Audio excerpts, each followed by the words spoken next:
Pemirsa, Presiden Prabowo telah tiba di Indonesia pada Minggu 24 Oktober 2024 pasca kunjungan ke 6 negara. Usai kembali ke tanah air, Prabowo menyampaikan bahwa ia juga membawa oleh-oleh berupa kesuksesan diplomatik dan kerjasama yang bermanfaat bagi Indonesia. Selengkapnya kita simak data berikut ini.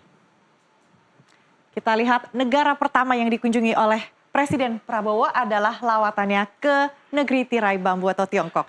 Dalam kunjungan ini Indonesia berhasil memperoleh komitmen investasi senilai 10 miliar US dollar yang setara dengan 158 triliun rupiah. Dan investasi ini akan difokuskan pada berbagai sektor strategis seperti manufaktur, kesehatan, hilirisasi, ketahanan pangan, dan juga keuangan. Kita lihat negara selanjutnya yang dikunjungi oleh Prabowo setelah Tiongkok adalah Amerika Serikat. Ya, dalam kunjungan Prabowo kali ini Indonesia memperoleh kesepakatan penting dengan Amerika Serikat antara lain mempercepat implementasi kemitraan transisi energi yang adil atau yang dikenal dengan JETP, Just Energy Transition Partnership, dan pengembangan rantai pasok mineral. Setelah dari Amerika, Presiden Prabowo tentu berkunjung ke Peru. Nah, ini adalah untuk menghadiri konferensi tingkat tinggi atau KTT APEC. Dalam kesempatan ini Prabowo melakukan pertemuan resmi dengan Presiden Peru Dina Boluarte.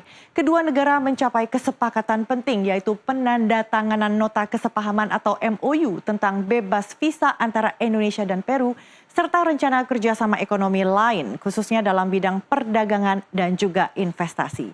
Setelah dari Peru, ia melawat ke Brasil, negara tetangga dari Peru. Dalam kunjungan ini Indonesia dan Brasil menyepakati kerjasama senilai 2,8 miliar US dollar atau yang setara dengan 44,4 triliun rupiah.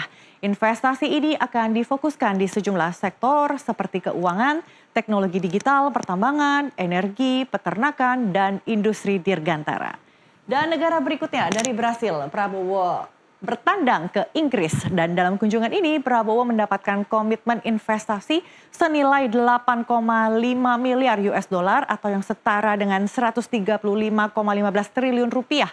Dan dalam pertemuannya dengan CEO Roundtable Forum di London, Inggris, para pengusaha di negeri ini berminat untuk berinvestasi di bidang transisi energi, infrastruktur, pendidikan, dan juga kesehatan. Dan negara terakhir yang dikunjungi Prabowo sebelum kembali ke Indonesia adalah Uni Emirat Arab. Ya, dalam pertemuan bilateral antara Presiden Prabowo dengan Presiden UAE Muhammad bin Zayed Al Nahyan atau yang dikenal dengan MBZ, kedua negara sepakat untuk memperkuat kerjasama di beberapa bidang yang memiliki potensi besar seperti energi dan juga pariwisata. Dan informasi ini pun menjadi akhir perjumpaan kita di NTV Election.